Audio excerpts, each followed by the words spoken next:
Hoje eu vou contar a história de uma pessoa com Ketu na casa 8 e Rahu na casa 2, em que Ketu representa o passado e Rahu representa o futuro.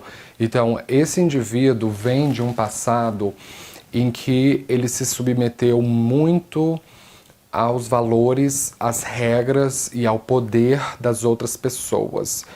E a maneira mais específica que isso aconteceu foi que elas foram financiadas pela família, foram financiadas pelo pai ou pela mãe, ou elas se casaram e foram financiadas pelo marido ou pela esposa.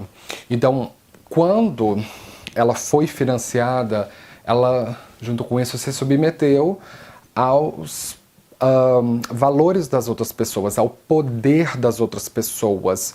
E muitas vezes foi colocada numa situação em que ela tinha que olhar pelo patrimônio das outras pessoas. E quando ela foi submetida ao poder das outras pessoas, ela ficou com muito medo, se sentiu oprimida, se sentiu invisível, se sentiu desrespeitada.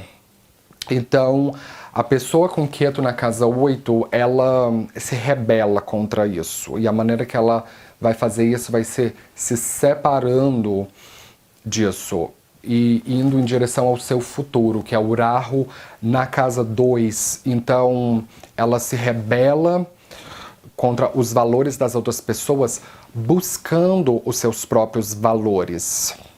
Então, elas precisam futuramente descobrir quais são os valores que representam ela.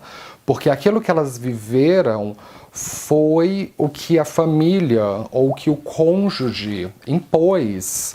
Mas isso estava sendo sufocante. Então, agora, no futuro, elas precisam buscar os valores que representam ela como ser humano. Então, elas precisam mudar a alimentação, mudar a vestimenta.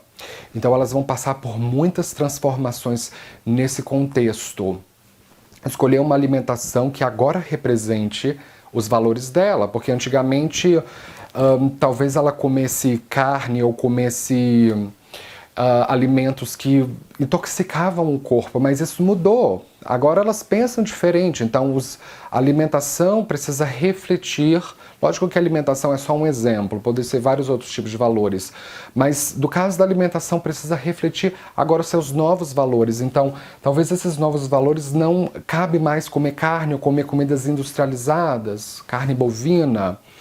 Então, isso tudo se desenvolve quando elas conseguem financiar os seus próprios necessidades, porque elas vêm de um contexto no passado que experimentaram muita instabilidade. Então, para curar a instabilidade é encontrando a estabilidade dos seus próprios valores, e um deles é o dinheiro. Então, elas precisam no futuro desenvolverem independência financeira da família delas e, no caso do marido ou de uma esposa, e conseguirem ser as próprias patrocinadoras das suas necessidades, dos seus luxos, dos seus valores, e quiçá construir uma própria família em que ela possa passar os seus novos valores adiante, sem medo de ser submetida ou manipulada pelo poderio de outras pessoas.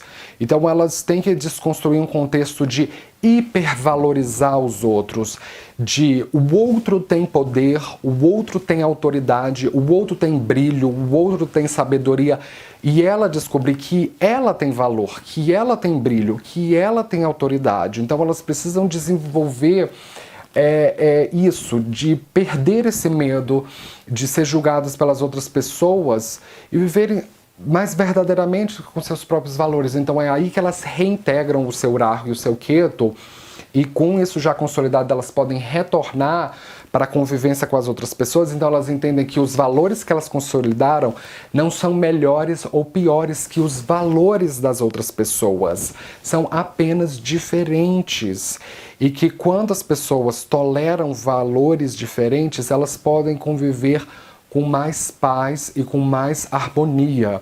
Então é aí, quando elas vivem uma vida harmônica, elas perdem esse medo da instabilidade da casa 8, porque isso foi consolidado na casa 2. Então, é aí que elas se tornam seres humanos mais plenos, felizes e satisfeitos. Com isso eu gostaria de fechar. Se você é novo aqui, não esqueça de se inscrever, de compartilhar se você curtiu. Eu posto vídeo de astrologia todo dia e nos vemos na próxima. Obrigado!